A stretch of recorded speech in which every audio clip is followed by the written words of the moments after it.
Selamat pagi Opa, Oma, Bapak, Ibu, dan adik-adik yang Tuhan Yesus kasihi. Pagi ini Jumat 26 Februari kita akan membaca dan merenungkan firman Tuhan yang diambil dari Roma 4 ayat yang pertama sampai dengan ayat yang ke-12. Sebelum kita baca firman Tuhan, mari kita bersatu di dalam doa.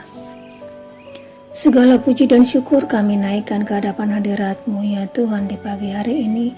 Kami mengucap syukur atas hari yang baru, atas kesehatan yang boleh kami rasakan pada saat ini ya Tuhan. Terima kasih atas kasih-Mu ya Tuhan yang telah membangunkan kami dari istirahat kami, dari tidur kami semalam ya Tuhan. Bapa Surgawi, sebelum kami melaksanakan aktivitas kami Tuhan, kami mau membaca dan merenungkan firman-Mu ya Tuhan. Urapi kami dengan kuasa Roh Kudus-Mu ya Tuhan, hingga kami dapat mengerti firman yang akan kami baca dan renungkan. Terlebih ya Tuhan, mampukan kami untuk melakukannya di dalam kehidupan kami demi kemuliaan nama Tuhan. Terima kasih Bapa di surga, kami serahkan kepadamu perenungan di pagi hari ini. Ampunkan dosa salah kami ya Tuhan, agar kami layak menghadap hadirat-Mu. Di dalam nama Anak Yesus Kristus kami mengucap syukur. Amin.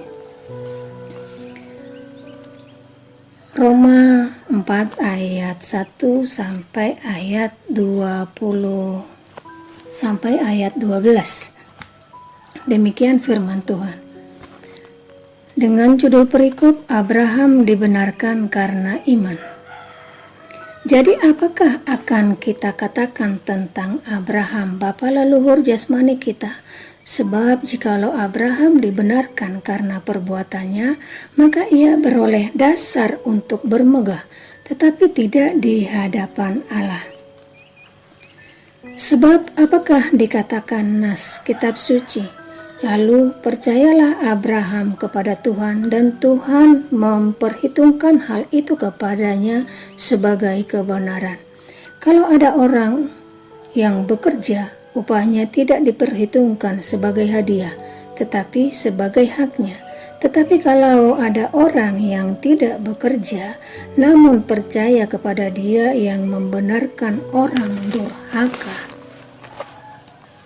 imannya diperhitungkan menjadi kebenaran. Seperti juga Daud menyebut, berbahagialah orang yang dibenarkan Allah, bukan berdasarkan perbuatannya. Berbahagialah orang yang diampuni pelanggaran-pelanggarannya dan yang ditutupi dosa-dosanya. Berbahagialah manusia yang kesalahannya tidak diperhitungkan Tuhan kepadanya. Adakah ucapan bahagia ini hanya berlaku bagi orang bersunat saja atau juga bagi orang tak bersunat? Sebab telah kami katakan bahwa kepada Abraham iman diperhitungkan sebagai kebenaran. Dalam keadaan manakah hal itu diperhitungkan? Sebelum atau sesudah ia disunat? Bukan sesudah disunat tetapi sebelumnya. Dan tanda sunat itu diterimanya sebagai materai kebenaran berdasarkan iman yang ditunjukkannya sebelum ia bersunat. Demikianlah ia dapat menjadi bapa semua orang percaya yang tak bersunat, supaya kebenaran diperhitungkan kepada mereka. Dan juga menjadi bapa orang-orang bersunat, yaitu mereka yang bukan hanya bersunat, tetapi juga mengikuti jejak iman Abraham, bapa leluhur kita pada masa ia belum disunat. Demikian pembacaan firman Tuhan, dan renungan pada pagi hari ini diberikan judul berbahagia karena diampuni. Berbahagia karena diampuni. Tidak ada ukuran yang pasti dalam menentukan kebahagiaan hidup seseorang.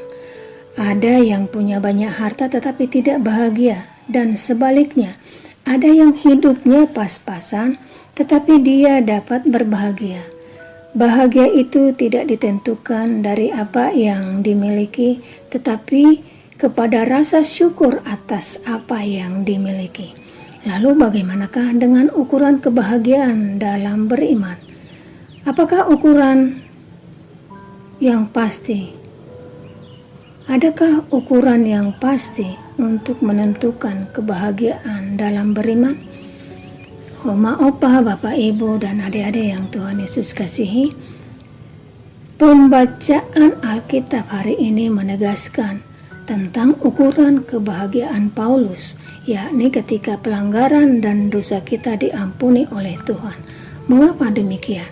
Paulus menegaskan dalam suratnya kepada jemaat di Roma bahwa tidak ada yang dapat membenarkan pelanggaran dan dosa kita kecuali Tuhan.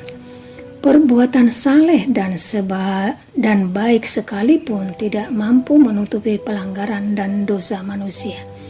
Maka seharusnya pengampunan atas pelanggaran dan dosa yang diberikan Allah menjadi suatu kebahagiaan dan sukacita kita sebagai seorang beriman. Anugerah pengampunan dari Tuhan tidak ternilai harganya dan tidak dapat tergantikan apapun. Jika kita penggemar barang antik yang limited edition dan tidak dapat kita beli namun diberikan secara cuma-cuma, bukankah itu melahirkan kebahagiaan yang luar biasa? Saudaraku, untuk itu marilah kita saat ini mensyukuri anugerah pengampunan yang diberikan bagi setiap kita yang beriman kepada Tuhan. Berbahagialah dan bersukacitalah karena kita telah diampuni. Sebab pengampunan yang Tuhan sediakan tidak dibatasi, melainkan bersifat universal. Maka dari itu, mari kita muliakan Tuhan dengan seluruh aspek kehidupan kita sebagai bentuk sukacita menerima anugerah pengampunan tersebut. Mari kita bersatu di dalam doa. Kembali kami datang kepadamu ya Tuhan. Kami mengucap syukur atas firman-Mu yang boleh kami baca dan renungkan di pagi hari ini ya Tuhan. Terima kasih atas kasih anugerah-Mu ya Tuhan yang telah mengampuni kami atas segala dosa salah kami ya Tuhan. Bapa Surgawi, kami datang kepadamu ya Tuhan. Mampukan kami ya Tuhan untuk melakukan firman-Mu, melakukan yang terbaik di dalam kehidupan kami demi kemuliaan nama-Mu ya Tuhan. Bapa di surga, pagi ini juga Tuhan kami berdoa untuk saudara-saudara kami yang kondisi dalam sakit, yang terbeban. Biarlah Tuhan yang menguatkan, menopang dan menghibur mereka serta menyembuhkan mereka ya Tuhan. Agar sukacita mereka boleh bertambah-tambah ya Tuhan. Kasihani kami ya Tuhan. Mampukan kami untuk selalu di dalam sukacita menjalani hari-hari ke depannya ya Tuhan. Berikan kami kesehatan yang sempurna yang daripadamu ya Tuhan, serta hikmat yang daripadamu ya Tuhan, agar kami dapat menjalani hari-hari kami seturut dengan kehendak Tuhan.